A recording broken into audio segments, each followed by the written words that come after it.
Maria Manuela Roth Nascimento, médica veterinária, 31 anos, teve o cálculo vesicular em agosto de 2008. Manuela irá nos contar um pouco como foi sua experiência ao passar por essa doença, seus sintomas, diagnóstico, tratamento, recuperação e seus novos hábitos alimentares.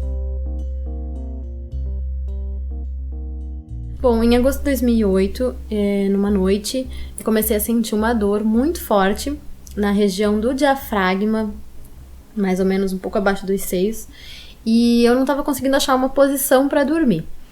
E aquilo me atrapalhou muito, fiquei a noite inteira até com dificuldade de respirar, e eu acho que isso foi uma das coisas que mais me marcou. Tentava respirar e sentia uma dor como se ela fosse se espalhando por todo o meu abdômen. Essa foi a primeira crise, eu não tomei nada na época, no dia. Uns 2, 3 dias depois eu tive uma segunda crise com o mesmo tipo de dor. Aí eu procurei o hospital, porque aquele dia realmente eu não estava conseguindo mais nem respirar direito. No hospital eles me pediram vários exames, fizeram todos os exames possíveis, sangue, urina, me deram bastante água para tomar e me mandaram para ultrassom. No ultrassom eles identificaram pedras na minha vesícula.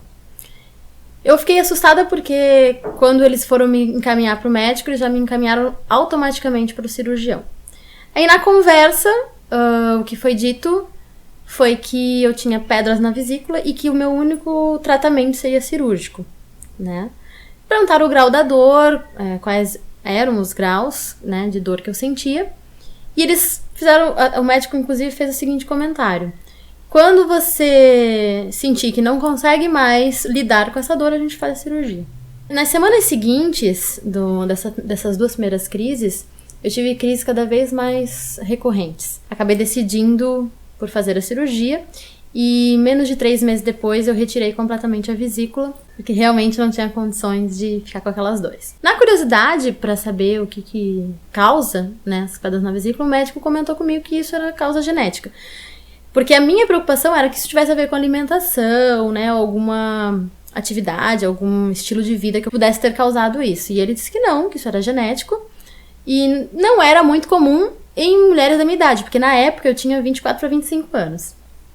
E depois descobri que minha avó tinha tido pedras na vesícula. Quando o médico me encaminhou para a cirurgia, ele comentou que seria uma cirurgia simples, que eu teria que passar no máximo 24 horas no hospital. Mas infelizmente eu tive uma reação alérgica à morfina, que foi um medicamento utilizado para trabalhar com a dor, né, por ser uma cirurgia de vísceras. E eu tive uma reação alérgica e acordei, já voltei da cirurgia vomitando muito. A cirurgia foi uma laparoscopia e com esse acesso, com esta reação alérgica que eu tive à morfina, eu acabei passando mais 2 ou 3 dias, eu não me lembro ao certo, no hospital por conta desse infortúnio. Então, querendo ou não, pra mim foi uma lembrança bem dolorida, né? E não foi uma recuperação tão tranquila e tão fácil quanto eu achei que fosse. Mas depois, a vida seguiu normal. O que eu percebo hoje é que na minha alimentação, quando eu como coisas muito gordurosas, com muito queijo ou fritura, eu sinto um pouco de dificuldade na digestão. Então eu acabo pegando um pouco mais leve.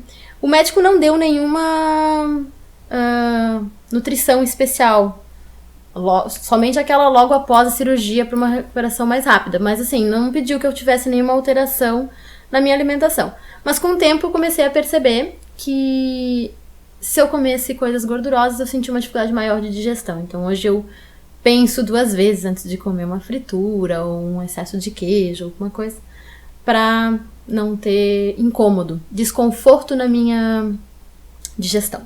Já fazem 7 anos, eu tô até de aniversário, né? Já fazem 7 anos da minha cirurgia.